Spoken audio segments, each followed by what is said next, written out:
Okay, सो आज हम topic शुरू करने वाले हैं, दैट इज मेंडेलियन जेनेटिक्स, है ना। सो मैंडल के बारे में, मैंडल कौन थे? गुड, है ना। तो सबसे पहले इनके बारे में हम, जैसे कई चीजें तो हमें ऑलरेडी पता है ना, अब हम धीरे धीरे उनको कुछ चीजों को रिवाइज करेंगे और कुछ चीजें ऐसी होंगी जो देखो इसमें जैसे लॉज हैं वो आपको पता है ना। बट उसमें हो सकता है आप चीजें कुछ समझ के कुछ और चीजें आपकी क्लियर होती जाए, है ना। ऐसा नहीं होगा इस टॉपिक में कि आपको इस टॉपिक के बारे में नॉलेज नहीं है, क्योंकि हम बहुत पहले से पढ़ते आ रहे हैं ना मैंडल के बारे में। तो वो चीजें बस एक समझ लो कुछ रिवाइज हो जाएंगी आपकी, और कुछ हो सकता है मैं आपको हाईलाइट कर दूं कि ये चीजें हम कई बार छोड़ देते हैं, उन पे भी हमें ध्यान देना है, ठीक है। सो हमें पता है इनका नाम ग्रेगोर जॉन मेंडल, है ना, ये सबसे नॉर्मल है। अब सबसे पहले क्या आता है इनकी, जो मैं आपको बता रही थी, इनकी बॉर्न, है ना, ये हमें जो बर्थ है वो हमें ध्यान रखनी है कि दैट इज 20 जुलाई 1822, ठीक है। बिल्कुल देखो ये अगर हम नेट में नहीं, तो जैसे आप पीएचडी के एंट्रेंस देख रहे हो या और एंट्रेंस, है ना, तो उसके अंदर इनकी बॉर्न डेट पूछी जाएगी। ईयर तो इम्पोर्टेंट है ही, ईयर तो पूछा गया ही है, बट डेट भी ध्यान रखना, है ना। 20 जुलाई 1822, और when he died is also important, 6 जनवरी 1884, है ना। तो 62 ईयर्स के थे जब ही डाइड। तो ये दोनों ध्यान रखना, 20 जुलाई, 6 जनवरी 1822, 1884, ठीक है। देन इनके बारे में ये जो पढ़ रहे हैं ना, ये सारा ये स्लाइड पे हर हर एक लाइन पे क्वेश्चन आया हुआ है ना। तो वो आपको हर एक चीज ध्यान रखिए। जैसे इनका जो बर्थ प्लेस है दैट इज ऑस्ट्रिया, तो उस पे भी क्वेश्चन आया हुआ है, ठीक है। फिर पूछा हुआ है कि ये बाय नेचर क्या थे। सो ही वाज, वैसे मॉन्क थे, बॉटनिस्ट थे और मैथमेटिशियन थे, है ना। तो ये तीनों चीजें आपके माइंड में होनी चाहिए कि वो वाज ग्रेगोर मेंडल। फिर फादर ऑफ जेनेटिक्स, हमें पता है कि इनको हम फादर ऑफ जेनेटिक्स बोलते हैं, ठीक है, क्योंकि इन्होंने क्या दिया, लॉज ऑफ हेरिडिटी दी, जो हम अभी आगे देखेंगे। अब मैंडल ने, अगेन देखो बिल्कुल मैं बता रही हूँ, ये भी बहुत बार फेमस है कि मैंडल ने कौन से क्रॉप पे काम किया, है ना, पी पर काम किया, ठीक है। और पी भी कौन सा, गार्डन पी, फील्ड पी, ऐसे करके ऑप्शंस में आता है, तो ध्यान रखना गार्डन पी पे किया था, ठीक है। अब इन दोनों लाइन पे भी क्वेश्चन वेरी फेमस, ठीक है। वो क्या क्वेश्चन है, ध्यान रखना, इन्होंने जो पेपर इन्होंने रिप्रेजेंट किया, है ना, वो पेपर प्रेजेंट किया था, 2 मीटिंग्स हुई थी, कहाँ पर हुई थी, national science of society of Brunn, ठीक है, यहाँ पर हुई थी, 2 मीटिंग्स हुई थी। और वो दोनों मीटिंग्स जो है वो कब हुई, 8 फरवरी और 8 मार्च इन 1865, वेरी इंपॉर्टेंट, ठीक है, 1865। फिर पब्लिश पेपर उन्होंने कब किया, 1866, जस्ट एक साल बाद में। और उनके पेपर का क्या नाम था, एक्सपेरिमेंट्स ऑन प्लांट हाइब्रिडाइजेशन, ठीक है, जर्मन में पेपर था। एंड इट वाज, टाइटल उसका पूछा जाता है। अब देखो टाइटल सिर्फ ऐसे ध्यान नहीं रखना, अब टाइटल में क्या करेंगे, हाइब्रिडाइजेशन की जगह हाइब्रिड कर देंगे, एक्सपेरिमेंट्स की जगह कुछ मतलब फील्ड कर देंगे, पूरा हर चीज चेंज नहीं करेंगे। तो ध्यान रखना, एक्सपेरिमेंट्स है, प्लांट है और हाइब्रिडाइजेशन है, ठीक है। उसके बाद सो हमने कौन कौन से ईयर देखे, देखो 1822 ध्यान रखना है, फिर 1884 ध्यान रखना है, 1856 ध्यान रखना है, जब पी का क्रॉप पे उन्होंने काम शुरू किया था।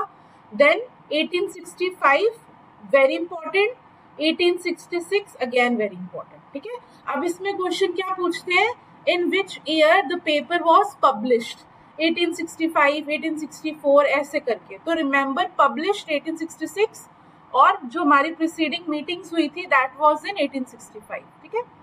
फिर जो टर्म है जेनेटिक्स, ये अब तो खैर आने बंद हो गए ये वाले क्वेश्चन, बट स्टिल हमें अगर पूछे तो हमें पता होना चाहिए कि जेनेटिक्स जो टर्म है वो किसने दी है, that is given by Bateson, ठीक है। ग्रीक वर्ड है जेनेटिक्स, जिसका मतलब होता है टू जनरेट, दी किसने दी, बेटसन ने। ये F1 F2 ये P1 P2 जो हम यूज करते हैं टर्म्स, है ना, जैसे हम क्रॉस करवाते हैं, ये P1 दो पेरेंट को हमने लिख दिया, है ना, पूरा ना लिख के फिर इन दोनों के क्रॉस से F1 आया। ये कौन सारे ये टर्म्स यूज करने किसने बताए थे, बेटसन साइंटिस्ट थे, उन्होंने बताया था, ठीक है। अब देखो मैंडल में ध्यान रखना, no effect of reciprocal cross, ये हमें पता है, ठीक है, बट स्टिल कई बार हम कंफ्यूज हो जाएंगे। तो ध्यान रखना रेसिप्रोकल क्रॉस का जो इफेक्ट आता है वो कौन से क्रॉसेस में आता है, कौन से इनहेरिटेंस में आता है,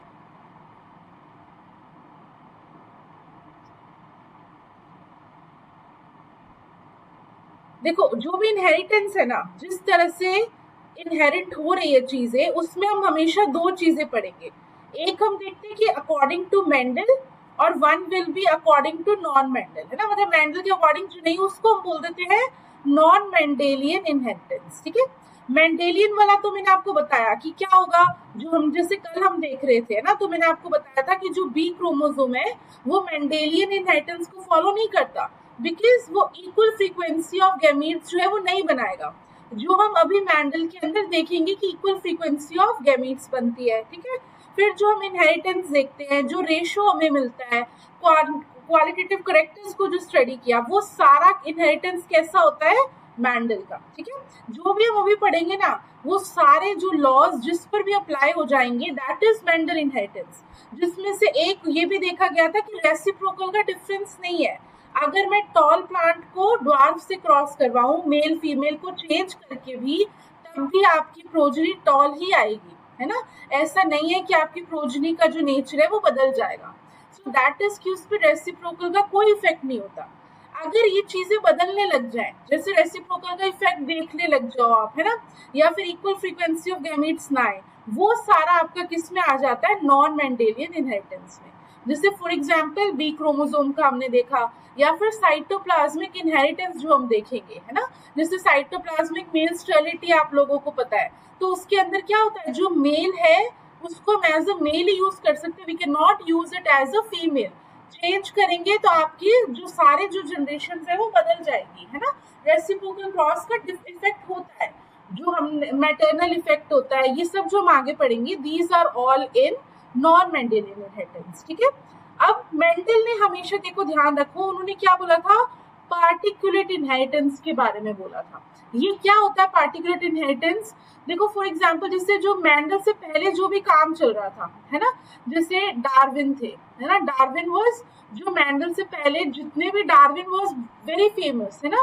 सो बहुत सारे जो चीजें इनके लॉज थे, सर्वाइवल ऑफ फिटेस्ट, इवोल्यूशन वाला, सो उस एरा में everyone was believer of Darwin. ठीक है, तो अकॉर्डिंग टू डार्विन, वो ये, या इनसे पहले और भी जो साइंटिस्ट थे, वो सब जो है वो क्या चीज में क्वेश्चन करते थे कि क्या हो रहा है, आपका मेंडेलियन इनहेरिटेंस ना होकर आपका क्या हो रहा है, जो आपकी पार्टिकुलेट नेचर ना होकर नॉन पार्टिकुलेट नेचर है। ये नॉन पार्टिकुलेट नेचर क्या बोलता है कि मान लो हमारे पास F1 जो आया, है ना, वो क्या हुआ, ये हमने P1 को क्रॉस करवाया P2 से, और हमारे पास F1 आया। ठीक है, अब मान लो इसकी हाइट हमने 8 सेंटीमीटर ली, ठीक है, इसकी हाइट 2 सेंटीमीटर है, जो F1 है वो इन बिटवीन इन दोनों के आ गया। ठीक है, 3 सेंटीमीटर मान लो, या 4 सेंटीमीटर। ठीक है, तो ये क्या माना जाता था, ये बिलीव किया गया कि जो इनहेरिटेंस होता है वो कैसा है, मिक्सिंग से हो रहा है। मिक्सिंग मतलब दोनों में से कुछ पार्ट इससे आता है, कुछ पार्ट इससे आता है, और दोनों मिलके बीच में कुछ एक्सप्रेस हो जाता है, उसको हम बोलते हैं नॉन पार्टिकुलेट, जिसे हम बोलते हैं कंटेमिनेशन, है ना। जब मैंडल ने काम किया, तो मैंडल ने ऐसे करेक्टर स्टडी किए, तो उन्होंने क्या बताया कि जो F1 है वो एक्चुअली में किसके बराबर आ रहा है, आपका ईदर ऑफ द पेरेंट, है ना, या तो वो रिसेसिव पेरेंट के लिए आ रहा है, और या फिर डोमिनेंट पेरेंट के लिए आ रहा है। तो मैंडल ने क्या बोला कि जो नेचर है वो कैसा नेचर है, पार्टिकुलेट नेचर है। क्यों, क्योंकि उन्होंने बोला कुछ ऐसा पार्टिकल है जो P1 से आ रहा है और P2 से आ रहा है, उन दोनों में किसी तरह की मिक्सिंग नहीं हो रही, बस एक अपने ऊपर डोमिनेंट है, दूसरा रिसेसिव है, तो एक्सप्रेशन पे इफेक्ट हो रहा है, ना कि कोई मिक्सिंग के ऊपर। ठीक है, ये बहुत बड़ा चेंज था, जो डार्विन से पहले जो थ्योरीज हम बिलीव करते थे ना, उन सब थ्योरीज में ये मांगते थे कि मिक्सिंग हो रही थी, क्योंकि हम F1 जो भी देख रहे थे वो पेरेंट के बीच का कोई करेक्टर को शो कर रहा था, तो कोई मानने को तैयार नहीं था कि ऐसा कुछ हो सकता है कि एलील्स इनहेरेंट हो रहे हैं और फिर एक्सप्रेशन और ये लॉज आए। ठीक है, इसीलिए किसी का ये, जिस तरह से मैंडल का ध्यान गया, वैसे किसी और का ध्यान नहीं गया।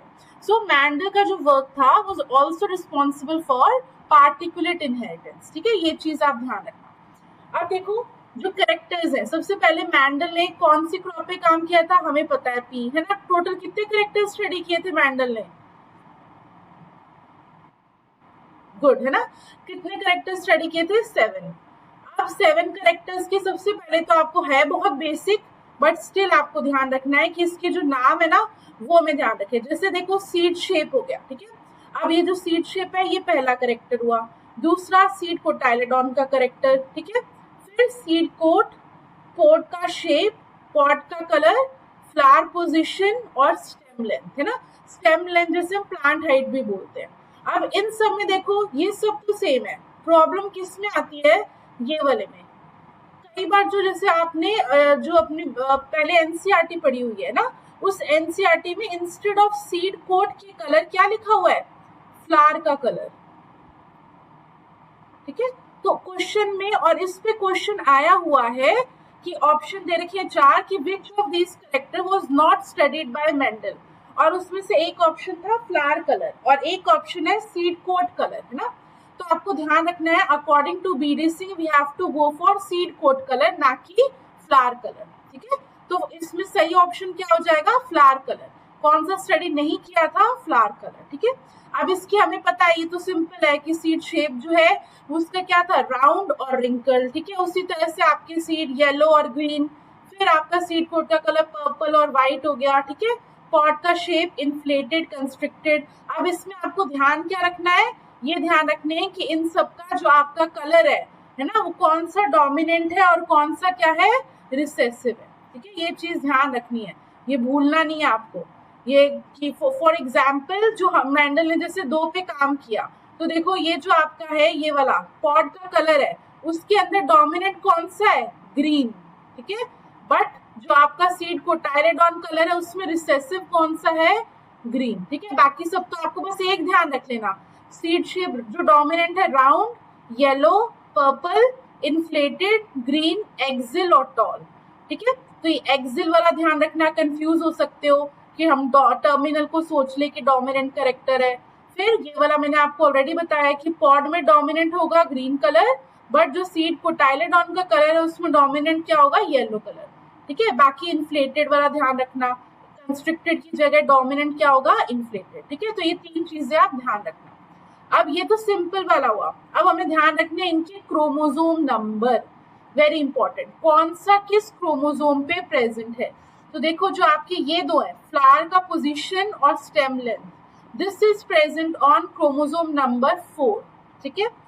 फिर जो पूछा जाता है एग्जाम में कि कौन से करेक्टर जो डाई हाइब्रिड क्रॉस के लिए मेंडल ने स्टडी किया था, वो ये 2 करेक्टर्स थे, सीड का शेप और सीड का कोटाइलेडॉन कलर, है ना। तो वो कौन से क्रोमोसोम पे प्रेजेंट थे ये पूछा जाता है। तो ध्यान रखना, seed shape was present at 7th chromosome और सीड कोटाइलेडॉन का colour was present at 1st chromosome, ठीक है। ये चीज ध्यान रखनी है आपको। उसके अलावा भी ध्यान रखना है, pod colour is at 5 chromosome, seed coat का colour is on 1st chromosome, pod shape का दोनों कभी नहीं होंगे, कुछ बुक्स में 4 लिखा हुआ है, कुछ बुक्स में 6 लिखा हुआ है। तो generally will go for 4 chromosome, है ना। बट अगर 6 भी ऑप्शन में हो, 4 नहीं हो, तो 6 पे क्लिक कर सकते हो आप, ठीक है। अब एक और पूछते हैं क्या क्वेश्चन, कि जो मेंडल ने 7 कैरेक्टर स्टडी किए थे वो कितने क्रोमोसोम पे प्रेजेंट है। तो ध्यान रखना 4 क्रोमोसोम पे, क्योंकि 7 पे हो गया, 1 पे हो गया, 4 पे हो गया और 5 पे हो गया, है ना। ये 6 को हम ना गिने, तो ये 4 क्रोमोसोम है जहां पे मेंडल ने पढ़ा था, ठीक है। अब ये देखो इसका क्या रिलेवेंस है, वो मैं आपको जब बताऊंगी कि वाई मेंडल वाज लकी, तब हम इसको और डिस्कस करेंगे कि इसका क्या रोल है इन क्रोमोसोम्स का, ना। तो ये ध्यान रखना, ठीक है। Now why Mendel choose pea. अब देखो ये मैंने यहाँ पे क्यों लिया है, ये जो टॉपिक है, अभी तक तो मैं ऐसे ऑब्जेक्टिव्स की बात कर रही हूँ जो आपके सीधे सीधे आएंगे ना। अब वाई मेंडल चूज पी हम किस में इंक्लूड कर सकते हैं, जो आपके स्टेटमेंट वाइज आएगा, है ना। तो रीजंस आपके माइंड में एक बार आपको पता होने चाहिए, मे बी कोई ऐसा ऑप्शन दे दे कि ये रीजन नहीं था, है ना। तो वो ध्यान रखना। तो हम सिर्फ एक बार जल्दी जल्दी इसको करेंगे, ऐसे कोई याद करने वाली चीज नहीं है ये, बट फिर भी आपके माइंड में हो कि हाँ ये रीजन तो था। सो वाई मेंडल ने चूज किया, सबसे पहले देखो जो सिंपल हम बोलते हैं कि इजी टू ग्रो, है ना। इसकी जो लार्ज सीड्स जो है, पी के मटर के दाने, आपको पता है सीड का साइज बड़ा है और जर्मिनेशन अच्छा होता है, तो इजीली ग्रो हो गया। फिर उसके बाद सेकंड देखो आपकी शॉर्ट जो है, शॉर्ट लाइफ साइकिल, है ना। तो ये जो है एक सीजन लेता है और शॉर्ट लाइफ साइकिल है, तो हम मल्टीपल इसको जल्दी जल्दी ग्रो कर सकते हैं, क्योंकि हमें बहुत, देखो F1 हमने स्टडी किया, F2 है ना, तो हमें बहुत सारी जनरेशन स्टडी करने हैं, अलग अलग करेक्टर स्टडी करने हैं, तो हमें एक ऐसा प्लांट चाहिए जिसकी लाइफ साइकिल क्या हो, शॉर्ट हो। फिर ये सीड भी ज्यादा प्रोड्यूस करता है, तो हमारे पास जनरेशन भी ज्यादा आएगी, ठीक है। फिर वेरी इंपॉर्टेंट इज कि नेचुरली पी कैसा होता है, सेल्फ पॉलिनेटिंग, है ना, बट हम उसके अंदर आर्टिफिशियल इमेस्कुलेशन करके क्रॉस पॉलिनेशन भी करवा सकते हैं, क्योंकि फ्लावर का साइज इनफ होता है इमेस्कुलेशन करने के लिए। तो ये कैसी क्रॉप हो गई है जिसमें सेल्फिंग भी करवा सकते हो और क्रॉस भी करवा सकते हो ना, तो ये अगेन एक बेनिफिट हो गया। फिर वेरी इंपॉर्टेंट जो इसमें ट्रेड्स लिए थे, देखो ये जो सारे ट्रेड्स आप लोगों को दिख रहे हैं, राउंड, रिंकल, तो देखो कितने क्लियर कट है ना, जो भी हम करेक्टर को स्टडी कर रहे हैं उसमें आपको दो तरीके के दिख रहे हैं और दोनों एक दूसरे से बिल्कुल परफेक्टली अलग है। तो उन्होंने ये जो क्रॉप स्टडी की वो बहुत इंपॉर्टेंट थी, है ना, उनकी सक्सेस में, क्योंकि उन्होंने पी सेलेक्ट किया, तो मैंडल के लॉज में बहुत इंपॉर्टेंट रोल प्ले करता है, बिकॉज ही सिलेक्टेड पी, है ना। फिर बाइसेक्सुअल और प्योर लाइंस, क्योंकि इसमें प्योरिटी इजीली मेंटेन कर सकते हैं थ्रू सेल्फिंग, ठीक है। तो ये सिंपल रीजन है कि why he chose P crop. अब देखो आता है दोनों लॉज। एक तो सबसे पहले ध्यान रखना, मैंडल के कितने लॉ है, हाँ, तो अभी भी कुछ मोस्टली बच्चों को पता है, but still remember that there are only two laws, that is law of segregation and law of independent assortment. जो हम लॉ ऑफ डोमिनेंस कई लोग बोल देते हैं, that is not a law.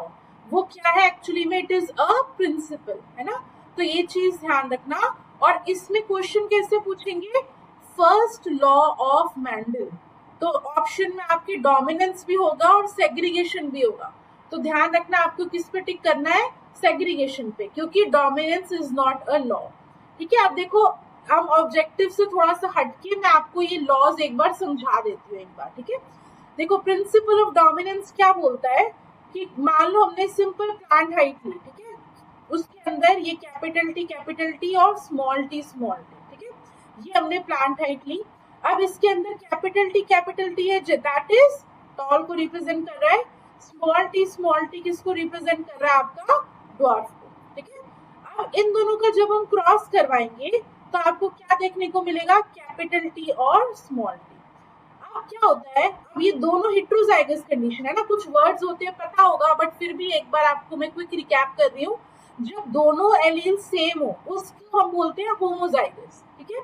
और जब दोनों एलील एक दूसरे से अलग है तब हम यूज करते हैं टर्म हेटेरोजाइगस, ठीक है। तो एक हेटेरोजाइगस कंडीशन में जो एलील अपने आप को एक्सप्रेस करता है ओवर द अदर एलील, उसको हम बोलते हैं डोमिनेटिंग नेचर, ठीक है। वो एलील कैसा हो गया, डोमिनेंट एलील है। तो हमने जब F1 देखा तो F1 आपका कैसे दिखा, आपको टॉल दिखा। उसका रीजन क्या था, क्योंकि जो कैपिटल टी है उस कैपिटल टी ने क्या किया है, स्मॉल टी को एक्सप्रेस नहीं होने दिया, ठीक है। बिकॉज उन्होंने एक्सप्रेस नहीं होने दिया तो इट इज डोमिनेंट एलील, और जो आपका ये वाला है दैट इज रिसेसिव एलील, ठीक है। तो ये आपको पता चल गया कि ये क्या होता है। अब देखो जो प्रिंसिपल है लॉ ऑफ का, जो फर्स्ट लॉ है that is law of inheritance, है ना, लॉ ऑफ सेग्रीगेशन। इसको और क्या बोलते हैं, law of purity of gametes. ये ऐसा लॉ है जिसका कोई भी एक्सेप्शन नहीं है, ठीक है। इस और ये हमेशा प्योरिटी को मेंटेन करता है। अब ये लॉ क्या बोलता है, पहले तो देखो स्टेटमेंट देखो, फिर मैं आपको इसका मतलब समझाती हूँ। The two alleles of a gene, ठीक है, separate during gamete formation, so each gamete receives only one allele, ठीक है।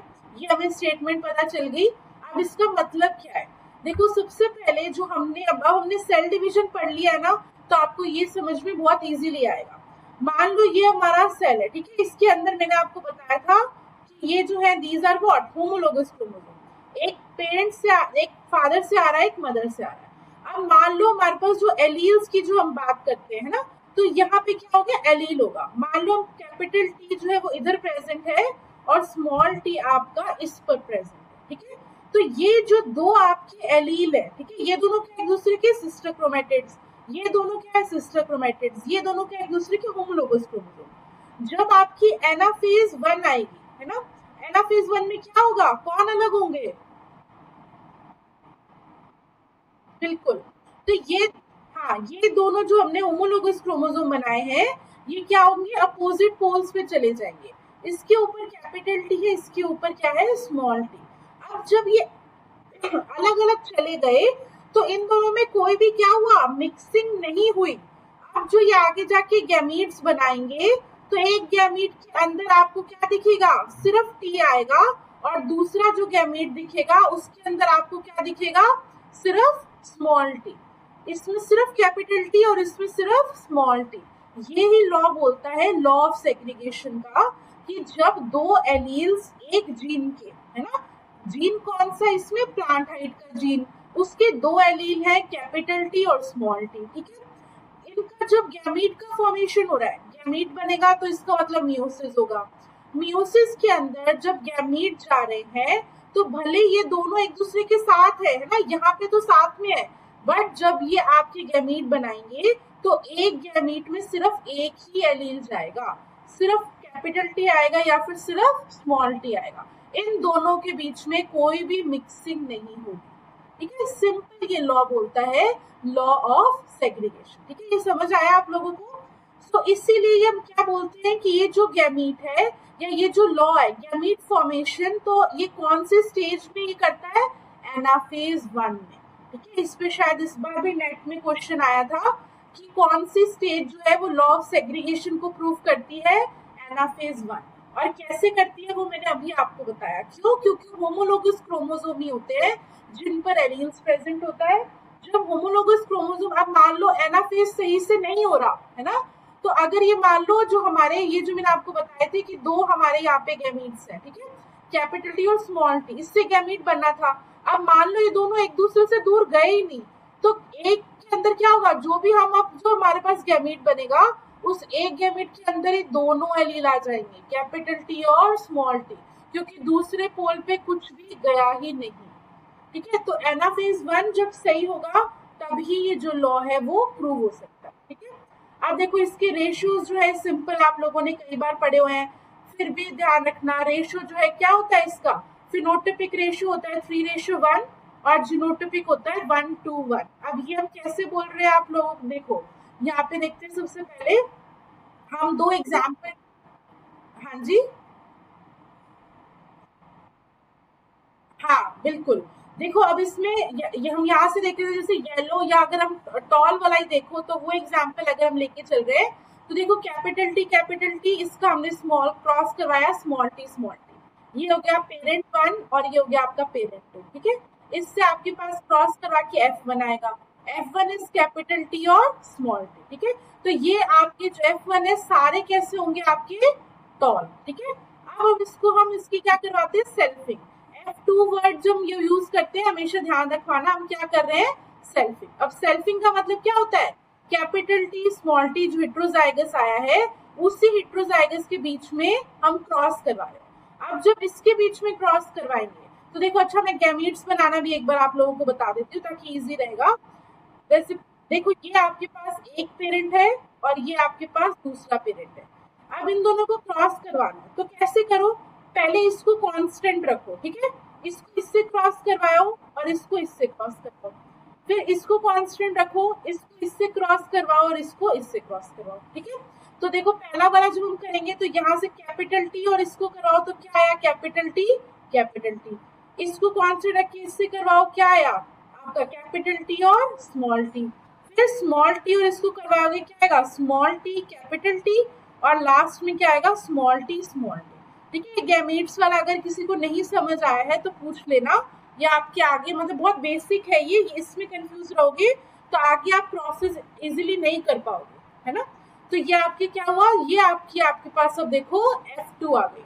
अब इस F2 में देखो ये तो क्या होगा आपका, क्या होगा बताते जाओ, टॉल होगा या ड्वार्फ होगा, टॉल, है ना। ये क्या होगा, टॉल, और क्या रीजन है इसका,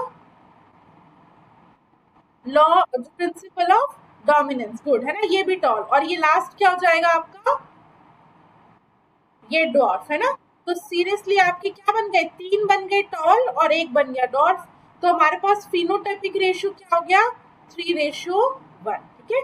और जीनोटाइप देखो, जीनोटाइप हमें कितने तरह के मिल रहे हैं टोटल, तीन तरह के मिल रहे हैं, है ना। एक तो देखो होमोजाइगस टॉल है, दूसरा होमोजाइगस रिसेसिव है, ठीक है। और ये जो आपके दोनों कैसे हेटेरोजाइगस, तो 1 2 और 1, ठीक है। तो ये आपका जीनोटाइप हो गया। यही सेम जो है आपको ये जो डायग्राम दिख रहा है यहाँ पर, ये डायग्राम देखो वही है, येलो और ग्रीन को हमने क्रॉस करवाया, इसके सेम गैमीट्स बने, F1 हेटेरोजाइगस बन गया, इसके हमारे पास गैमीट्स बने हैं। इन्होंने ये कैसे गैमीट्स को कैसे कर रखा है, पुनेट स्क्वायर में कर रखा है ना। ये पुनेट स्क्वायर क्या होता है, जिससे आपके ये जो भी हम क्रॉस कर रहे हैं,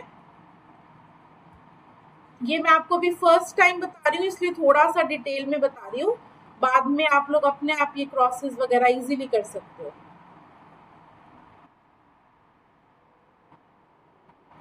ये लॉ नहीं, ये देखो ये जो लॉ है ये हमने F2 जनरेशन पे देखा है ये मोनोहाइब्रिड लॉ। ये हम बोलते हैं कि किसके ऊपर बेस्ड है, F1 में तो कोई लॉ देखा ही नहीं है ना, क्योंकि F1 जो है वो तो ईदर ऑफ द पेरेंट्स से हमें पता चल गया। तो F1 के बेसिस पे सिर्फ हमने क्या दिया, मैंडल ने क्या दिया, प्रिंसिपल ऑफ डोमिनेंस, है ना, सिर्फ वही वो प्रिंसिपल दे पाए। ये लॉ के जो रेशियो है वो सब किस जनरेशन में ऑब्जर्व हुए हैं, F2 के अंदर।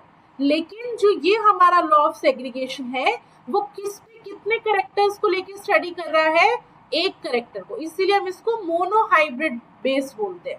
जो सेकंड लॉ ऑफ देखेंगे हम, लॉ ऑफ जो है इंडिपेंडेंट असॉर्टमेंट, वो क्या होता है, डाईहाइब्रिड, क्योंकि उसमें दो करेक्टर हम स्टडी करेंगे। यहाँ पे सिर्फ हम कौन सा करेक्टर स्टडी करें, प्लांट टाइप, ठीक है। तो है तो F2 के ऊपर ही, लेकिन सिर्फ एक करेक्टर को स्टडी कर रहे हैं, इसीलिए law of segregation is based on only one character, ठीक है, मोनोहाइब्रिड रेशियो के ऊपर बेस है। अब देखो पुनेट स्क्वायर एक बार मैं बता रही हूँ, जो मैंने आपको बताया, मान लो हमारे पास ये बना था F1। अब देखो इसकी हमें साफ दिख रहा है कितने तरह के गैमीट है, दो तरीके के, एक कैपिटल T है, एक स्मॉल t है। तो यहाँ पे एक गैमीट लिख दो, यहाँ पे दूसरा गैमीट लिख दो, यहाँ पे एक गैमीट लिख दो, यहाँ पे दूसरा गैमीट लिख दो, और इनके क्रॉस कर लो, है ना। तो capital T capital T, capital T small t, small t capital T, small t small t। ये वही जो मैंने आपको तरीका बताया था गैमीट बनाने का। पुनेट स्क्वायर में थोड़ा टाइम लगता है, उससे हम सीधे फटाफट गैमीट्स बना सकते हैं ना। ये मैं आपको क्यों बता रही हूँ, क्योंकि आपके ऑब्जेक्टिव में भी गैमीट्स बनाने आ सकते हैं, ठीक है। तो ये ध्यान रखना, है ना। आपको रफ पेज और पेन मिलता है ना, तो वो हो सकता है इसी टाइप का कोई क्वेश्चन आ जाए। तो ये ऐसा नहीं है कि सिर्फ थ्योरी में आएगा, ऑब्जेक्टिव के लिए भी, और वैसे भी आप रीडर्स हो तो आप लोगों को ये पता होना चाहिए ना। अब सेकेंड लॉ आ गया, लॉ ऑफ इंडिपेंडेंट असॉर्टमेंट, ठीक है। ये किसके ऊपर बेस्ड है, डाईहाइब्रिड रेशियो के ऊपर। डाईहाइब्रिड क्यों, क्योंकि यहाँ पे हम कितने करेक्टर्स स्टडी करेंगे, दो करेक्टर्स। अब मैंडल ने कौन कौन से करेक्टर स्टडी किए थे, बताओ, अभी मैंने बताया ना, डाईहाइब्रिड के लिए उन्होंने कौन से करेक्टर स्टडी किए थे जिसके बेस पे लॉ है। और सीड कोट का कलर या सीड कोटाइलेडॉन का कलर,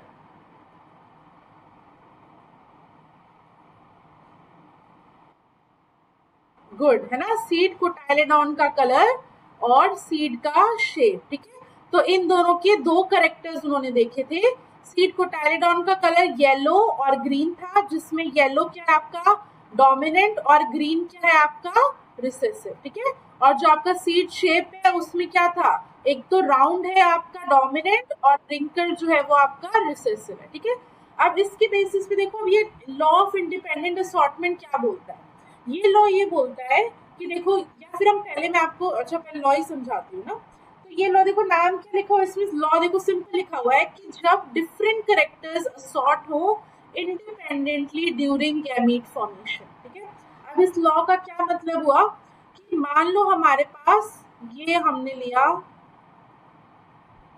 एक क्रोमोसोम है, ठीक है, और ये मान लो हमारे पास दूसरा क्रोमोसोम है, यहाँ पे एक एलील मान लो और यहाँ पे एक एलील मान लो, ठीक है। ये कैपिटल ए मान लो, इसका स्मॉल ए, और ये बी मान लेते हैं और यहाँ पे स्मॉल ए, ठीक है। हेटेरोजाइगस कंडीशन क्या है।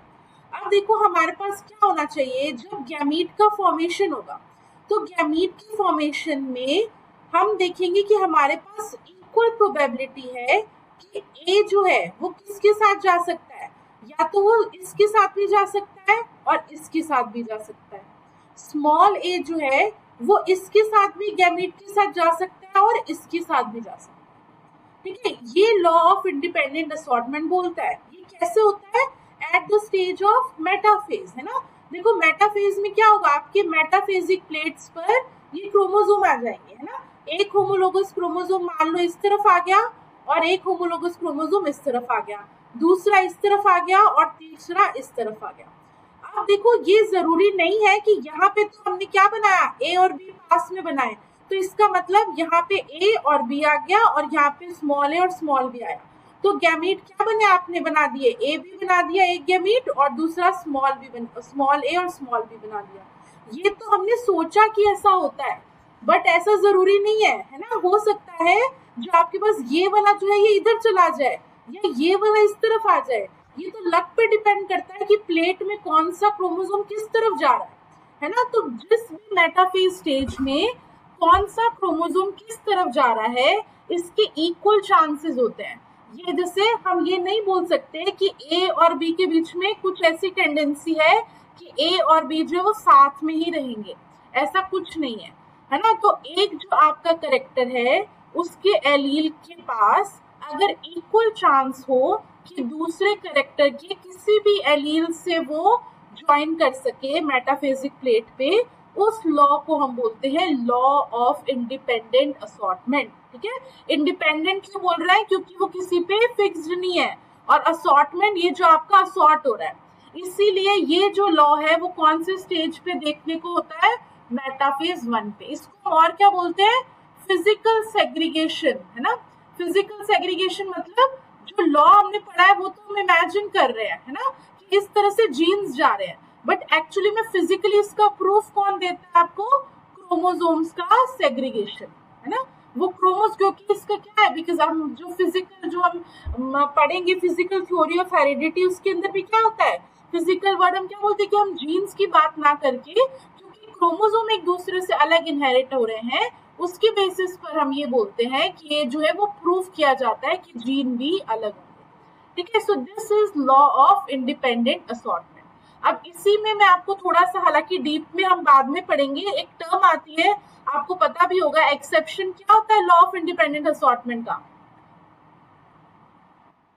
गुड, है ना। जो पहला लॉ था उसका कोई एक्सेप्शन था, नहीं था, है ना। और प्रिंसिपल, बिल्कुल, और प्रिंसिपल ऑफ डोमिनेंस का भी एक्सेप्शन होता है ना, वो भी हम पढ़ेंगे। तो देखो ये क्या है, अब लिंकेज क्या होता है हम और डिटेल में आगे पढ़ेंगे, बट अभी क्योंकि मैंने ये बात की है तो मैं आपको बता रही हूँ। अब जैसे मैंने यहाँ पे आपको बताया कि दो तरह के हम सोच रहे थे कि क्या होगा कि ये दोनों एक दूसरे के साथ हैं और ये दोनों एक दूसरे के साथ हैं, तो हमारे पास ए बी और ये, अगर ऐसी सिचुएशन होती कि हम ये बोलते कि ये दोनों जो है एक दूसरे के साथ ही, कोई भी जो एलील है वो एक दूसरे के साथ ही हमेशा इनहेरेंट हो रहा है, उस सिचुएशन को हम क्या बोलते हैं, लिंकेज। ठीक है, कि अगर मैं ये बोलूं कि सिर्फ दो ही तरीके के गैमीट बनेंगे, जो हमने पेरेंट्स में देखे वैसे ही गैमीट बन रहे हैं, कोई भी नॉन पेरेंटल आपकी गैमीट नहीं बन रहा, उस सिचुएशन को हम बोलते हैं लिंकेज। अब लिंकेज और इंडिपेंडेंट असॉर्टमेंट में क्या डिफरेंस है, अगर देखो जो मैंडल थे, है ना, ये जो मैंने आपको सिचुएशन बताई, ये मैंडल ने क्यों नहीं देखी, कोई बता सकता है, लिंकेज तो हो सकता था बट मैंडल को क्यों नहीं दिखा,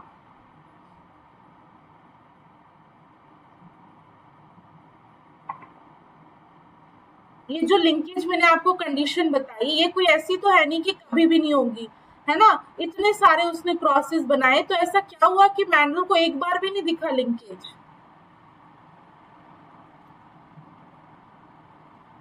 गेस करो।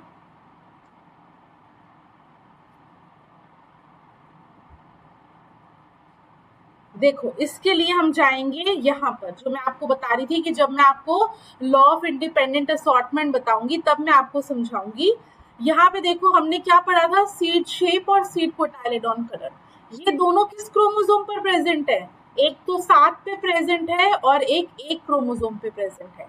जो लिंकेज कंडीशन हम देखते हैं, उस लिंकेज कंडीशन तभी होती है जब दोनों जो आपके जीन्स है ना, वो एक दूसरे से बहुत क्लोजली प्रेजेंट हो, एक ही क्रोमोसोम पर प्रेजेंट हो और क्लोजली प्रेजेंट हो। मान लो ये ए जीन यहाँ पे है तो बी जीन जस्ट इसके पास में है।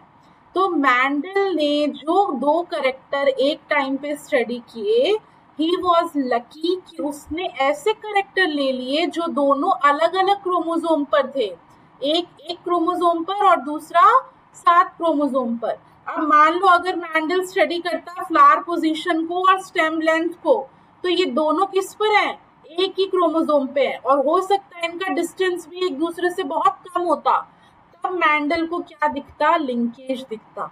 इसीलिए ये हम बोलते हैं कि of course he was talented, of course उन्होंने बहुत काम किया, बट कुछ लक ने भी साथ दिया, है ना, क्योंकि उन्होंने 7 कैरेक्टर थे, उन्होंने इन्हीं दो को स्टडी कर लिया एक बार में, तो वो ही वाज लकी कि उन्होंने ऐसे कैरेक्टर लिए जो अलग अलग कैरेक्टर्स थे।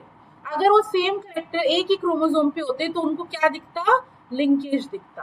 ठीक है, तो ये चीज आपको ध्यान रखनी है। अब रही बात, और अगेन देखो मैंडल ने पी लिया था, पी में उन्होंने क्या दिखा, मैंडल ने एक्चुअली में एक और जो फिजिलिस वल्गैरिस है, पार्थेनियम है ना, वो भी स्टडी किया था मैंडल ने, बट उसके अंदर जो है आपके राजमा जो है वो स्टडी किया था, बट उसमें उन्होंने ये कैरेक्टर्स कौन से देखने को नहीं मिले, ये जो भी उन्होंने स्टडी किया ना, ये जो लॉज बनाई, ये पी पर ही देखने को मिले, उस पर उनको नहीं देखने को मिले। The reason was apomixis. तो ये भी इंपॉर्टेंट है कि आपकी क्रॉप जो है वो सेक्सुअली रिप्रोड्यूस कर तो रही है ना, अगर सेक्सुअली रिप्रोड्यूस ही नहीं कर रही, तब आपका क्या होगा, ये law of independent assortment, law of segregation, वो भी आपको देखने को नहीं मिलेंगे। तो ये कुछ ऐसी चीजें हैं जो मैंडल को लक ने सपोर्ट किया। ठीक है, अब देखो यहाँ पे रेशियो जो है, हाँ जी, फिजिलिस वल्गैरिस ना, मैं इस चीज में थोड़ा सा कंफ्यूज हो रही हूँ। हाँ, राजमा की इधर इट वाज राजमा या फिर पार्थेनियम था, है ना, मैं दोनों आपको एक बार श्योर करके बताऊंगी। क्या कह रहे हो?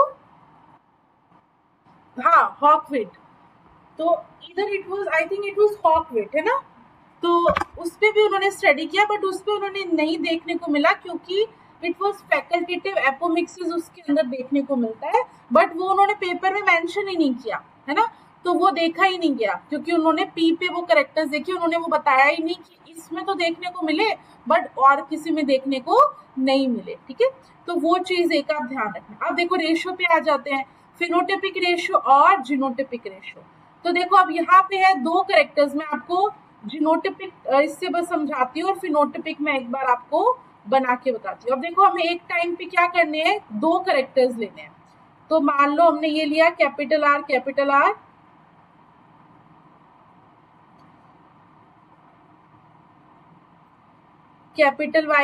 Y, small R, small Y. ठीक है, अब ये आपके क्या है, अब देखो इसमें अगेन गैमीट बनाने हैं, तो इसको इससे, इसको इससे, इसको इससे, इसको इससे, सारे गैमीट आपके कैसे बनेंगे, कैपिटल आर और कैपिटल वाई। अगेन यहाँ पे भी देखो सारे गैमीट आपके कैसे बनेंगे, स्मॉल आर और स्मॉल वाई। गैमीट बन गए, गैमीट की क्रॉस करवा दो, F1 आ जाएगा। F1 क्या लिखूं बताओ मुझे, क्या आएगा F1? हम्म, बिल्कुल, है ना, इन्हीं को बस हमने क्या कर दिया, मर्ज कर दिया गैमीट्स को, तो ये हमारा F1 आ गया। अब F1 के अंदर ये कैसा दिखेगा, उसकी जो फिनोटाइप होगा ये क्या होगा,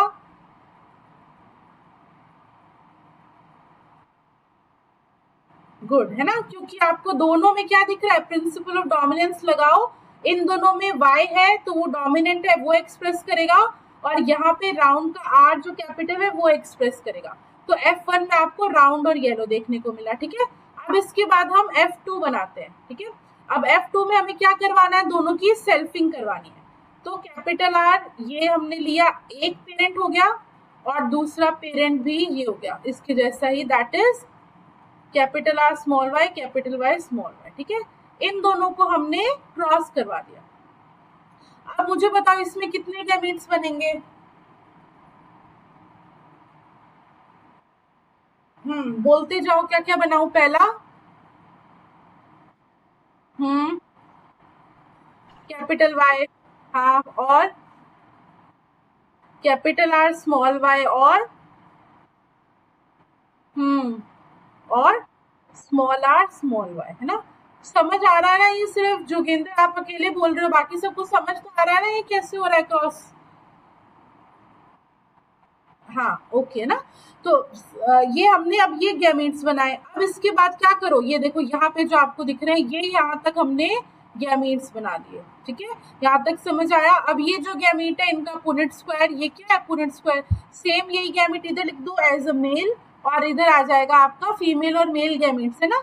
अब इनको देखो क्रॉस करते जाओ इन सबको, capital R capital R capital Y capital Y. देखो अब इसमें आपको ये जो शेप दिख रहा है ना, ये देखो ये शेप कैसी है आपकी रिंकल, ये राउंड शेप हो गए सारे, है ना। और ये ग्रीन कलर की हो गई, और ये कैसे आपके येलो कलर के। तो इनको जब आप काउंट करोगे तो आपको क्या दिखेगा, 9 3 3 1, है ना। 9 जो रेशियो है वो आपका क्या मतलब 9 आपको कैसे दिख रहे हैं इसके अंदर, जो डोमिनेंट अपने आप को एक्सप्रेस करेंगे तो 9 आपको क्या दिखेगा बताओ, येलो और राउंड, है ना। राउंड और येलो आपको कैसे दिखेंगे 9 रेशो, ठीक है। एक आपको कैसा दिखेगा जो कि आपको दोनों के रिसेसिव होगा, जो कि हो जाएगा ग्रीन और रिंकल, ठीक है। और तीन आपको कैसे दिखेंगे, कुछ तीन आपको ऐसे दिखेंगे जिसमें राउंड तो है लेकिन साथ में क्या है आपके ग्रीन, है ना। हाँ, और दूसरा जो है रिंकल्ड होगा लेकिन उसके साथ आपका क्या हो जाएगा येलो, है ना। एक डोमिनेंट करेक्टर और एक हो जाएगा आपका रिसेसिव करेक्टर। तो देखो ये हमें चार, अब फिनोटाइप क्यों, क्योंकि देखने में हमें फिजिकल अपीयरेंस से हमें ये चार अलग अलग तरीके के दिख रहे हैं, तो उसके बेसिस पे हमने इसका रेशियो बना दिया 9 3 3 1, ठीक है। और जीनोटाइपिक रेशियो क्या होता है 1 to 1 2 4 2 1 to 1, ठीक है। ये रेशो भी देखो इनको काउंट करने पे आया है ना। इसमें अगर आप देखोगे तो ये किस तरह से रेशो बना रहे हैं, अगर आप इनको एक एक को काउंट करोगे तो आपको ये रेशो जो है वो देखने को मिलेगा। अब देखो वैसे तो रेशो इजी है बट स्टिल, जैसे अब मैं अगर आप लोग तो एमएससी पास आउट हो या पीएचडी में हो, बट स्टिल कई बार क्या होता है हम ये कंफ्यूज हो जाते हैं कि 3:1 फिनोटिपिक था या जीनोटिपिक था, है ना। क्योंकि हम समझने की जगह क्या करते हैं इनको रटते हैं, है ना। अगर आप रटोगे तो आप कंफ्यूज हो जाओगे कि फिनोटाइप रेशियो क्या था, जीनोटाइप क्या था, मोनो हाइब्रिड में क्या था, डाई हाइब्रिड में क्या था। अब जैसे हमने क्रॉसेस वगैरह कर लिए हैं आप देखोगे तो अब आप कंफ्यूज नहीं होगे ना। तो एटलीस्ट अभी भी कई बार जैसे मैंने आपको बताया ना कुछ क्वेश्चन बिल्कुल सीधे आते हैं, अब आपसे मैं आप गैमीट्स बना दोगे, है ना, लेकिन कई बार रेशो में ही कंफ्यूज हो जाओगे और वहां पे आपके पास इतना टाइम नहीं है कि आप रेशो को बना के देखो, तो वो ध्यान रखना कंफ्यूज नहीं होना रेशोज में, ठीक है। अब देखो सिंपल जो हमने दोनों लॉज देख लिए, नाउ जो आता है आपका दैट इज प्री मैंडल। देखो ऑफ कोर्स हम एक लेक्चर उसमें भी लेंगे कि मैंडल से पहले क्या काम है ना। उसमें समझने वाली चीजें नहीं है, साइंटिस्ट की अलग अलग थ्योरी है, बहुत सारे नाम है ना। तो वो मैं आपको नोट्स तो शेयर कर ही दूंगी, बट स्टिल एक हम जल्दी क्विक रिकैप कर लेंगे ना। उसमें देखो प्री मैंडल जो थ्योरी है, अकॉर्डिंग टू मैंडल से पहले एक क्विलिटरल साइंटिस्ट थे, ठीक है। क्विलिटरल साइंटिस्ट ने मैंडल से पहले ये देख लिया था कि F1 के अंदर यूनिफॉर्मिटी होती है और रिट्रोसिस प्रेजेंट होता है। जब हम रिट्रोसिस की बात करते हैं ना तब भी आपके ये साइंटिस्ट आते हैं क्विलिटर, ठीक है। प्लस उन्होंने देखा F2 के अंदर आपको वेरिएशन देखने को मिल रहा है ना, यूनिफॉर्मिटी। वही मैंडल ने बोला कि F1 सारे कैसे थे, सारे टॉल आए, लेकिन F2 के अंदर टॉल और ड्वार्फ दोनों आया, है ना। तो F2 में वेरिएशन आया और F1 में it was uniformity. This was जो पहले ही पता था, क्यों था ये हमें नहीं पता था, वो मैंडल ने बताया, है ना। उसके अलावा क्विलिटर से पहले या प्री मैंडल से पहले एक टर्म आती है रिवर्जन। कई बार इस पे क्वेश्चन आया हुआ है इसीलिए मैंने इसको इंक्लूड किया है। जब पेरेंट्स जो है F2 के अंदर, है ना, अगर पेरेंटल फॉर्म आती है F2 में, उस चीज को हम क्या बोलते हैं रिवर्जन, ठीक है। फॉर एग्जाम्पल मान लो जो है F2 है, F2 के अंदर हमने क्या देखा था, टॉल देखा और ड्वार्फ देखा, है ना। तो वो सेम कैरेक्टर्स आपके केस में थे, पेरेंट्स में भी है, और भी डिफरेंस हो सकते हैं ना, क्रॉसिंग ओवर करके आपको और भी अलग अलग दिख सकते हैं। बट अगर अपीयरेंस सेम होता है पेरेंट्स से किसी भी कैरेक्टर का, तो एक टर्म यूज की जाती है रिवर्जन, है ना। ये टर्म ध्यान रखना, फिर no effect of reciprocal cross हमें पता है, और contribution of male and female gamete progeny में क्या होता है, इक्वल। ठीक है, इसमें भी क्यों, क्योंकि किस तरह का इनहेरिटेंस है, मेंडेलियन इनहेरिटेंस है ना। जब हम नॉन मेंडेलियन इनहेरिटेंस देखते हैं, साइटोप्लाज्मिक इनहेरिटेंस देखते हैं, तब हम क्या बोलते हैं कि उसके अंदर साइटोप्लाज्म का कंट्रीब्यूशन कौन करता है, मेल करता है, फीमेल गैमीट करती है, फीमेल करता है, मेल करता है, फीमेल, है ना। तो जो करेक्टर्स है उसमें अगर साइटोप्लाज्मिक करेक्टर है तो वो बिल्कुल आपको अलग दिखेगा, ठीक है, उसका इफेक्ट अलग होगा। वो जब हम ब्रीडिंग में पढ़ेंगे तब भी पता चलेगा, और जब हम साइटोप्लाज्मिक इनहेरिटेंस टॉपिक पढ़ेंगे तब भी हम पढ़ेंगे, ठीक है। अब एक और सब्जेक्ट जो स्टेटमेंट वाइज के लिए तैयार हो जाओ। एक तो देखो इसमें क्या चीजें हैं, चार चीजें हैं। एक तो पी क्यू यूज किया, ठीक है। दूसरा, मैंडल से पहले क्या फेलियर रीजन थे। तीसरा, सक्सेस ऑफ मैंडल क्या था। और चौथा, मैंडल वाज लकी क्यों, है ना। ये चार चीजें जो थोड़े स्टेटमेंट वाइज में है, बिल्कुल ऐसे इनको रटना नहीं है, सिर्फ एक बार गो थ्रू हो जाओ कि अगर स्टेटमेंट में कोई ऑड वन आपको दिखे तो आपको वो पता चल जाए, ठीक है। देखो पहला वाज डार्विन्स इन्फेंस। डार्विन जो थे उस टाइम पे बिफोर मैंडल, मैंने आपको बताया कि all were the followers of Darwin, है ना। But Darwin was not convinced by the theory of Mendel, क्योंकि वो कन्विंस नहीं हुए इसीलिए लोगों ने उस पर बिलीव नहीं किया, ठीक है। तो एक रीजन वाज डार्विन्स इन्फ्लुएंस। दूसरा, ब्लेंडिंग इनहेरिटेंस थ्योरी, जो डार्विन बिलीव करते थे, है ना, कि क्या हो रहा है कि जो पेरेंट्स है P1 P2 ऐसे मानते थे कि ये मान लो कोई साइटोप्लाज्म दे रहा है, ये साइटोप्लाज्म दे रहा है, उन दोनों के बीच में कोई मिक्सिंग हो जाती है और फिर करेक्टर आ जाता है। ये बिल्कुल नहीं मान रहे थे कि जीन, जो पार्टिकल जो बोला कि कोई जीन आ रहा है ना, और वो जीन आगे जाके एक्सप्रेस हो रहा है नहीं हो रहा उसके बेसिस पे है। तो ये थ्योरी पहले, मैंडल से पहले सब ब्लेंडिंग थ्योरी पे काम कर रहे थे, पार्टिकुलर थ्योरी पे कोई विश्वास नहीं करता था, ठीक है। देन अगेन, और क्या थे रीजन फॉर फेलियर। जो पहले स्टडी किया लोगों ने, वो पूरे के पूरे प्लांट को स्टडी करते थे, है ना, जैसे ईल्ड देख ली, सारे करेक्टर्स को एक साथ स्टडी कर लिया। बट मैंडल ने क्या स्टडी किया, सिर्फ 7 करेक्टर लिए, और 7 में भी देखो रेशो उन्होंने बनाने के लिए एक टाइम पे या तो एक करेक्टर लिया, डाइहाइब्रिड के लिए एक टाइम पे 2 करेक्टर लिए ना, क्योंकि उन्होंने सिर्फ 2 करेक्टर लिए तो एक तो वो डाटा बहुत ज्यादा कर पाए, है ना। अगर आप बहुत सारे करेक्टर्स का डेटा रखोगे, फिर उसको एनालाइज करना, फिर उसको ऑब्जर्व करना कि इसमें से कुछ कंक्लूजन निकल सकता है या नहीं, दैट इज वेरी टिपिकल, है ना।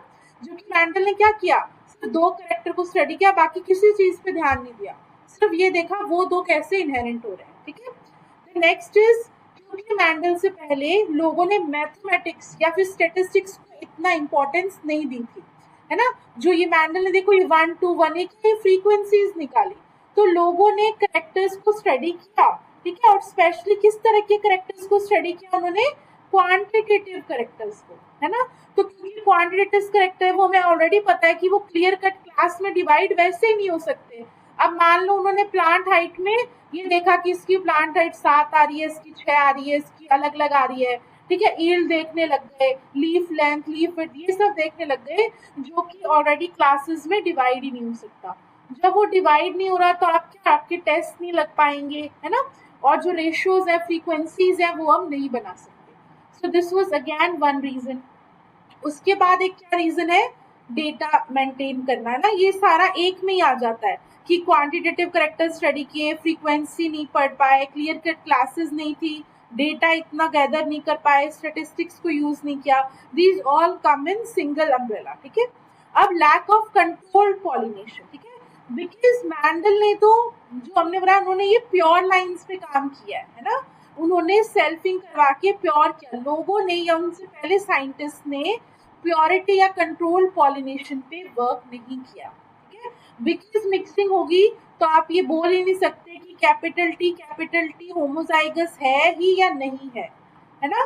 तो ये चीज आपको ध्यान रखनी है, जो कि मैंडल ने एक्चुअली में प्योर लाइंस बनाकर फिर ये काम को शुरू किया, ठीक है। So reason of success of Mendel, देखो दोनों एक ही चीज है ना। जो उन्होंने नहीं किया वही मैंडल ने कर दिया। मैंडल ने एक टाइम पे एक ही करेक्टर्स को स्टडी किया, ठीक है, फिर मैथमेटिक्स को इन्वॉल्व किया, एक्यूरेट रिकॉर्ड रखा और क्लियर कट क्लासेस में डिवाइड किया, ठीक है। So this is one of the other, same ही चीज है। तो ये सारे पॉइंट्स आपको ध्यान रखने हैं। नाउ हाउ वी से कि मैंडल लकी था। देखो सबसे पहले तो जो उन्होंने करेक्टर्स चूज किए, ठीक है, ऑल शो क्वालिटेटिव इनहेरिटेंस। ऐसा नहीं था कि कोई भी जो है आपका क्वांटिटेटिव इनहेरिटेंस शो कर दे, है ना, सब जो है क्वालिटेटिव ही शो कर रहे थे। मैंडल को नहीं पता था ये चीज, है ना, बट ही वाज लकी। दूसरा, कोई भी हमेशा क्या देख रहे थे वो, कंप्लीट डोमिनेंस। देखो डोमिनेंस जो है, जो अकॉर्डिंग टू मैंडल उन्होंने एक प्रिंसिपल दिया, दैट इज डोमिनेंस, है ना, एक जो है वो दूसरे पे डोमिनेंट होता है। रियल में डोमिनेंस के एक्सेप्शंस भी होते हैं। क्या होते हैं, कौन कौन बताएगा?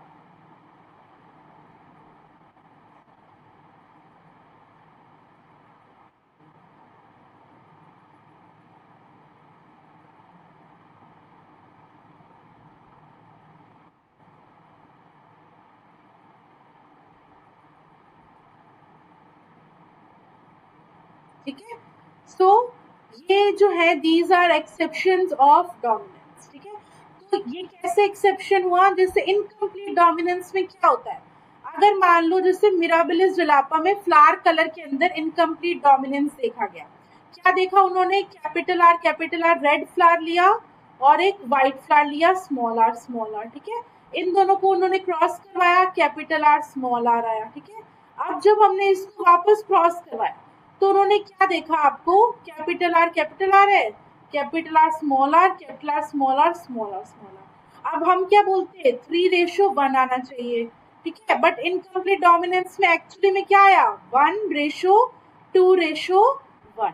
तो रेशो जो है वो क्या हुआ, बदल गया। उसका रीजन क्या था? ये जो दो हिट्रोजाइगस हैं, ये रेड ना आके किस कलर के फ्लावर दिखने लग गए, पिंक कलर के। और इसका रीजन क्या था? Incomplete dominance. जब डोमिनेंट करेक्टर अपने आप को पूरी तरह से एक्सप्रेस नहीं करता, उसको हम क्या बोलते हैं, इनकम्प्लीट डोमिनेंस। ठीक है, और रेशियो क्या हो जाता है, चेंज हो जाता है। अब सेम ऐसा ही दूसरा एक क्या है, कोडोमिनेंस। कोडोमिनेंस में मान लो सेम हमने कैपिटल ए लिया और ये स्मॉल है। ठीक है, अब इनको हमने क्रॉस करवाया।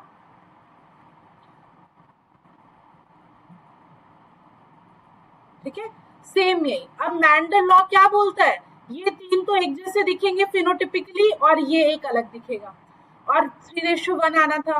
बट कोडोमिनेंस में क्या हुआ, ये दोनों जो हैं वो क्या करते हैं, अपने ऊपर थोड़ा दोनों ही अपने आप को एक्सप्रेस करते हैं, है ना। कोडोमिनेंस, को मतलब दोनों का, डोमिनेंस मतलब दोनों ही अपने आप को एक्सप्रेस कर रहे हैं, तब आपका क्या आएगा, कोडोमिनेंस, है ना। Again the ratio will be 1:2 और 1। अब देखो कोडोमिनेंस का एग्जाम्पल क्या होता है, जैसे ब्लड ग्रुप हो गया। अब ब्लड ग्रुप हमने देखा कितना होता है, एक तो ए हो गया ब्लड ग्रुप, एक बी ब्लड ग्रुप हो गया और एक ओ ब्लड ग्रुप। साथ में एक और ब्लड ग्रुप कौन सा होता है, ए बी ब्लड ग्रुप। अब देखो ए बी ब्लड ग्रुप, अगर हम मैंडल लॉ को फॉलो करते तो ए बी तो कुछ होना ही नहीं चाहिए था, है ना। जो बी है वो सप्रेसिव हो जाता और ये सिर्फ किसके जैसा होता है, ए के जैसा होता। और अगर बी डोमिनेंट एलील होता है, किसके जैसा होता, बी के जैसा। ये ए बी एक अलग से ब्लड ग्रुप कैसे आ गया, बिकॉज ऑफ कोडोमिनेंस, है ना। जब दोनों ही अपने आप को एक्सप्रेस कर दे तब उसको हम क्या बोलते हैं, कोडोमिनेंस। या फिर आपने जैसे रैबिट के अंदर फर के कलर देखे होंगे ना, या उसमें आपको क्या दिखता है, आपको जैसे कुछ जगह ब्लैक स्पॉट्स दिखते हैं, कुछ जगह व्हाइट स्पॉट्स दिखते हैं ना। उसका रीजन क्या है, रियल में तो मैंडल लॉ होता तो सिर्फ ब्लैक कलर आता या सिर्फ व्हाइट आता, अगर रिसेसिव होता। दोनों कैसे आ गए, बिकॉज ऑफ कोडोमिनेंस। तो ये आपका क्या हो गया, एक्सेप्शन हो गया, है ना। अब इसका जो है रेशो ध्यान रखना, इनकम्प्लीट डोमिनेंस और कोडोमिनेंस दोनों के अंदर 3:1 की जगह क्या रेशो आता है, 1:2:1। कैसे आया वो हमें समझ आ गया, है ना। अब इन दोनों में डिफरेंस क्या है, देखो इनकम्प्लीट डोमिनेंस के अंदर आपका फिनोटाइपिक जो होती है वो ब्लेंडिंग होती है। ठीक है, फिनोटाइप ब्लेंडिंग मतलब मिक्स हो जाना, है ना। तो देखो रेड और व्हाइट था, दोनों की मिक्स हो गया तो आपका पिंक कलर आ गया। कोडोमिनेंस में ब्लैक और व्हाइट था तो मिक्स होके ग्रे कलर नहीं आया, ब्लैक और व्हाइट दोनों आ गया। तो ये ध्यान रखना, फिनोटिपिक ब्लेंडिंग आपकी सिर्फ किस में होती है, इनकम्प्लीट डोमिनेंस में। कोडोमिनेंस में आपकी कोई भी फिनोटिपिक ब्लेंडिंग जो होती है वो नहीं देखने को मिलती, है ना। और जो, हाँ बच्चे, देखो जी, ये सिर्फ देखो एक्सप्रेशन लेवल पे है ना। एक्सप्रेशन लेवल पे क्या, जैसे मेटाबॉलिक रिएक्शंस होती है, ये जो भी अब हर चीज के लिए एक जीन रिस्पॉन्सिबल है, ठीक है। जो भी अब आप देख लो, रेड कलर आना है तो उसके लिए एक जीन रिस्पॉन्सिबल है, व्हाइट कलर आएगा तो उसके लिए भी एक जीन रिस्पॉन्सिबल है। उसको एक्ट करने के लिए एक पर्टिकुलर चेन ऑफ रिएक्शंस चाहिए। अब कई बार क्या होता है, मान लो आपके अंदर जो पिंक कलर आना है, तो दोनों जीन अपने आप को क्या करते हैं, थोड़ा थोड़ा एक्सप्रेस करते हैं। जैसे रेगुलेशन जो है, जीन रेगुलेशन, जब हम ओपेरॉन सिस्टम पढ़ते हैं, तो उस ओपेरॉन सिस्टम में आप देखो एक्सप्रेशन कई बार क्या होता है, हम सप्रेस कर सकते हैं, है ना, या फिर एक्सप्रेस कर सकते हैं। वो सप्रेशन जीन्स लेवल पे ही कंट्रोल होता है। जब मैं आपको ओपेरॉन सिस्टम पढ़ाऊंगी तो उसमें हम एनहेंसर्स नाम से कुछ वर्ड पढ़ते हैं ना, वो एनहेंसर्स क्या होते हैं, एक्सप्रेशन को क्या कर सकते हैं, इंक्रीज कर सकते हैं। एज वेल एज अगर एनहेंसर्स नहीं है तो वो क्या करेंगे, एक्सप्रेशन को कम कर सकते हैं। तो इन जीन्स के पीछे किस तरह का ओपेरॉन सिस्टम रन हो रहा है, उसके कारण ये आपको एक्सप्रेशन जो है इंट्रैक्शन के बेसिस पे ये देखने को मिलते हैं ना। नॉर्मल जो है ये किस तरह का, अच्छा ये सब किस तरह के आपके इंट्रा एलिलिक इंट्रैक्शन है। इंट्रा एलिलिक क्यों बोल रहे हैं, एक ही जीन के दोनों एलील्स के बीच में इंट्रैक्शन हो रहा है ना, कोई दो अलग से जीन नहीं आ रहा, अगर एक ही जीन के बीच में इंट्रैक्शन होता है, that is intra allylic interaction. तो ये भी ध्यान रखना है ना, अगर पूछे कि incomplete dominance is due to inter allelic, epistatic, intra allelic, तो ये ध्यान रखना इंट्रा एलिलिक है ना। इंट्रा मतलब होता है विद इन, दोनों एलील के बीच में, ठीक है, तो ये ध्यान रखना। Third is over dominance. Over dominance क्या होता है, किसको पता है? वैसे तो मिटोसिस में जब आएगी थ्योरी पूरी हम पढ़ेंगे, but over dominance, why it is exception of dominance, कौन बता सकता है?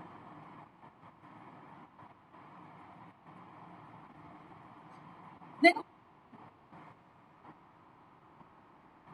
हाँ ने, जो हम देखो F1 बोल रहे थे, बिल्कुल हमने बोला कि ये तो टॉल आया।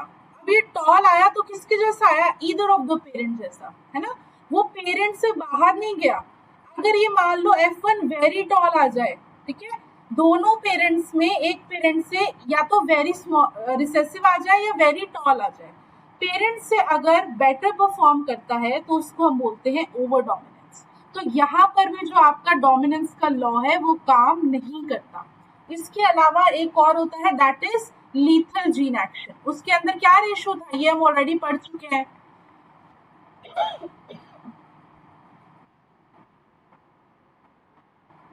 हाँ, ओवर डोमिनेंस पूरा हिट्रोसिस ही है ना, ये हिट्रोसिस के कारण ही होता है। वैसे हम हिट्रोसिस की पूरी थ्योरी है ओवर डोमिनेंस की, बट यहाँ पे हम सिर्फ इस, क्योंकि हम डोमिनेंस के हिसाब से बात करें तो मैंने आपको उतना ही बताया है कि एक्सेप्शन है डोमिनेंस लॉ का, ठीक है। लीथल जीन वाला भी क्या है, एक्सेप्शन है डोमिनेंस लॉ का। उसमें रेशो क्या होगा, फटाफट बताओ, मैंने बताया था 3:1 की जगह क्या आएगा,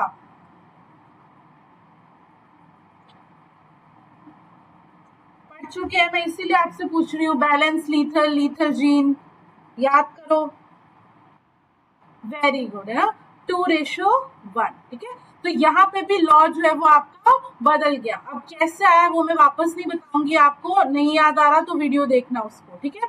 तो यहाँ इन सब में आपको क्या दिख रहे हैं, इनकम्प्लीट डोमिनेंस, को dominance, over dominance, lethal gene, ये सब are all exception of dominance. Mendel was lucky कि इनमें से कुछ भी नहीं हुआ, है ना, ना तो लीथल जीन आया, ना ओवर डोमिनेंस आया, ना को डोमिनेंस आया, ना इनकम्प्लीट डोमिनेंस आया।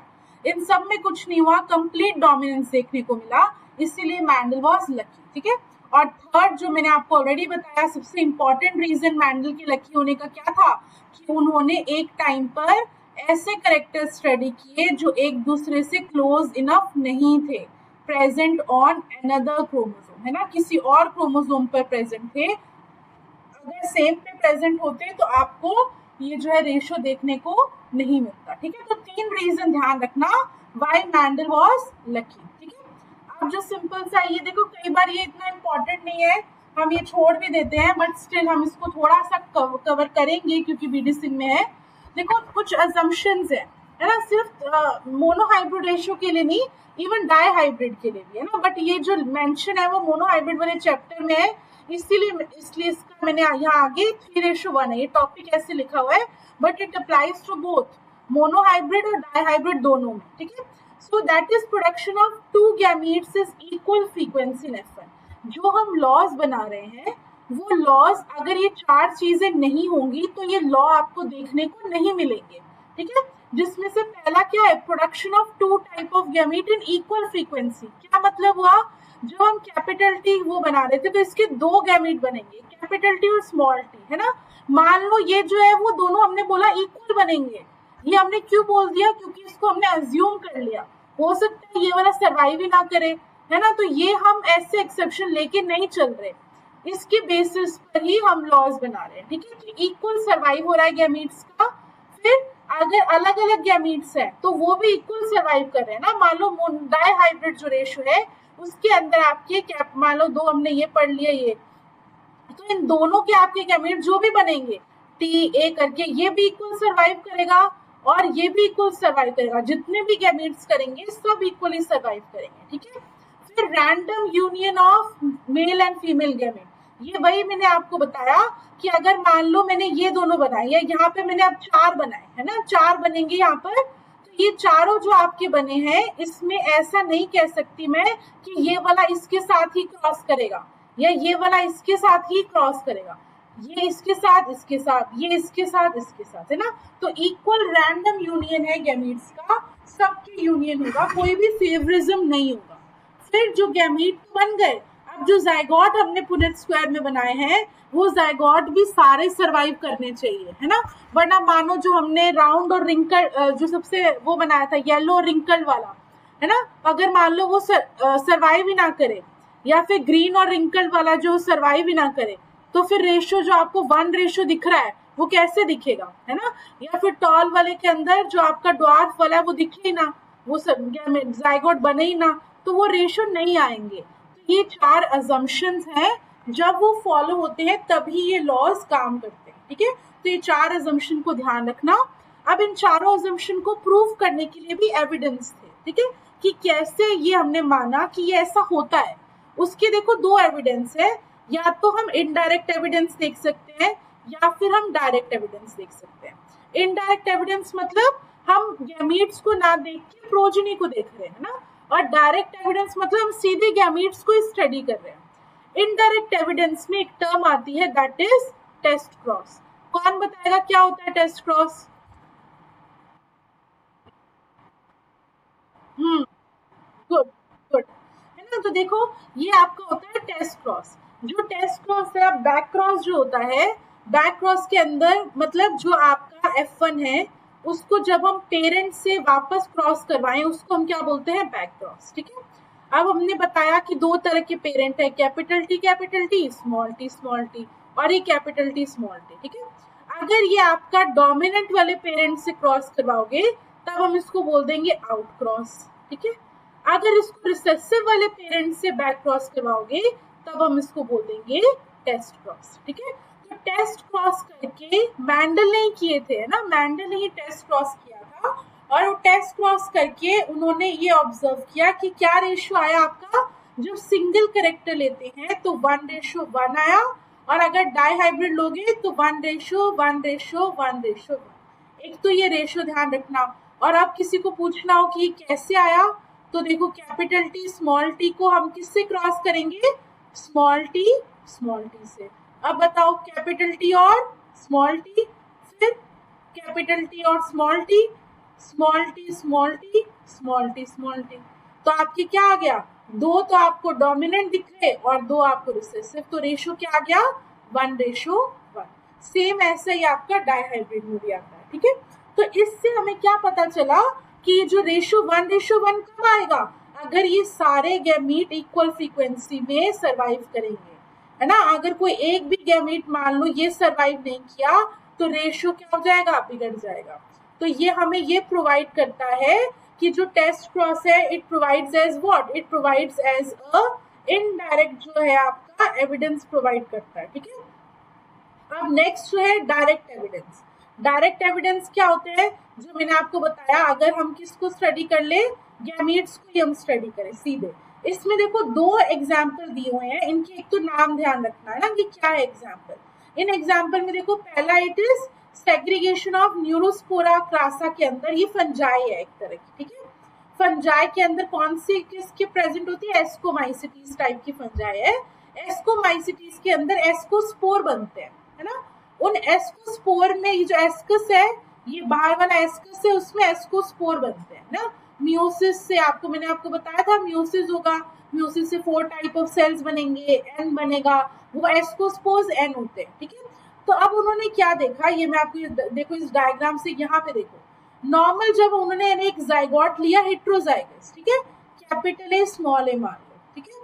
जब अब इससे आपके पास देखो ये जाइगोट है, अब ये जाइगोट जब स्पोर्स बना रहा है तो आपको क्या देखने को मिल रहा है कि जो कैपिटल ए है, जहां पे जिस गैमीट में कैपिटल ए गया, वो तो आपको किस तरह के आपके स्पोर बना रहा है, ब्लैक, ठीक है।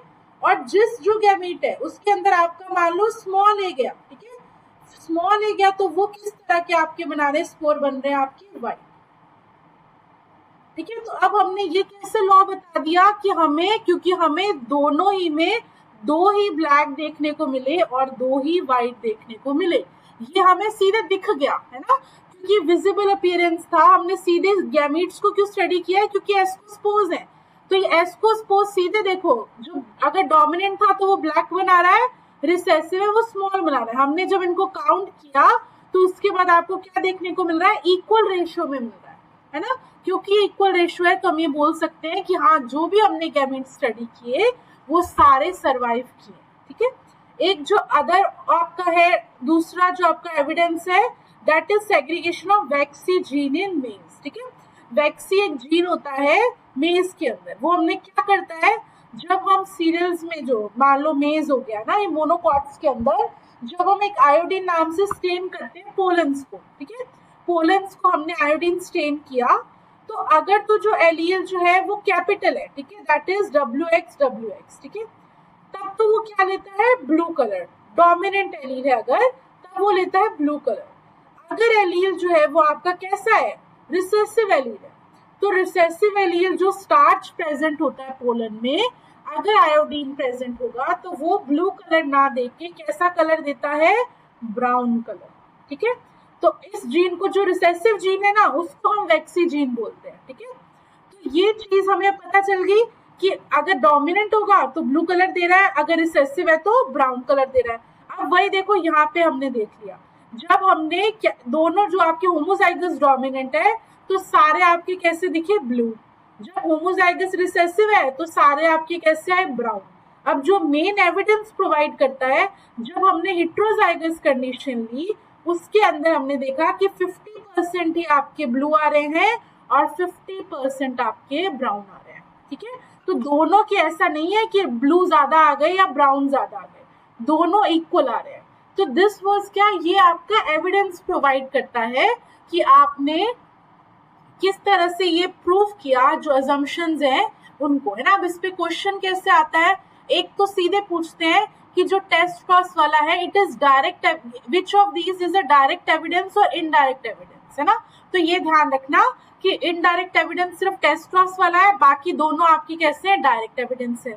दूसरा क्वेश्चन जो आता है इन दोनों पर, ये जो न्यूरोस्पोरा और वैक्सी जीन है ना, इस पे जो आप बीडी सिंह जब ऑब्जेक्टिव सॉल्व करोगे तो उसमें आपको इसकी थ्योरी के ऊपर क्वेश्चन मिलेगा, है ना, कि क्या कलर आया, जो मैंने आपको भी समझाया है उसी पे स्टेटमेंट में ऐसे क्वेश्चंस लिखे होंगे। तो उसमें ध्यान रखना कि बस ये ध्यान रखना है कि अगर डोमिनेंट एलील है न्यूरोस्पोरा में तो ब्लैक होगा, रिसेसिव है तो व्हाइट होगा। थोड़ा सा वैक्सी जीन का ध्यान रखना कि वैक्सी जीन जो है वो रिसेसिव में हम बोलते हैं और ब्राउन कलर आता है, और आपका डोमिनेंट जो है वो क्या होगा, डीप ब्लू कलर देगा, ठीक है। तो ये क्वेश्चन पूछते हैं। और सबसे सिंपल क्वेश्चन की टेस्ट क्रॉस का रेशियो क्या होता है मोनोहाइब्रिड में और डाईहाइब्रिड में ना, तो 1:1 और 4:1, तो ये दोनों आपको ध्यान रखना है, ठीक है। So this was all about जो हमने मेंडेलियन जेनेटिक्स पढ़ी है ना। अब नेक्स्ट हम इसका एपिस्टेटिक इंट्रैक्शन जो है, जो हमने देखो एक एक्सेप्शन तो इसका देख लिया मैंडल का, जो डोमिनेंस के रिलेशनशिप है, इंट्रा एलेलिक इंट्रैक्शन, है ना। एपिस्टेसिस में क्या होता है, इंटर एलेलिक इंट्रैक्शन, वो कैसे अलग अलग, जो हम नॉर्मली रेशियो समझते थे 9:3:1 रेशियो आना चाहिए था, वो रेशियो ना आके अलग अलग रेशियो क्यों आ रहे हैं, है ना। तो हम उसमें वो नेक्स्ट क्लास में एपिस्टेसिस को पढ़ेंगे, वो समझना ज्यादा इम्पोर्टेंट है ना। उस पे क्वेश्चंस तो सिंपल आते हैं, एग्जाम्पल पे क्वेश्चन आते हैं और रेशियो पे क्वेश्चन आते हैं, लेकिन वो आपको समझ लेना, वो लॉन्ग टाइम में आपको इफेक्ट बेनिफिट करेगा। ठीक है, ओके।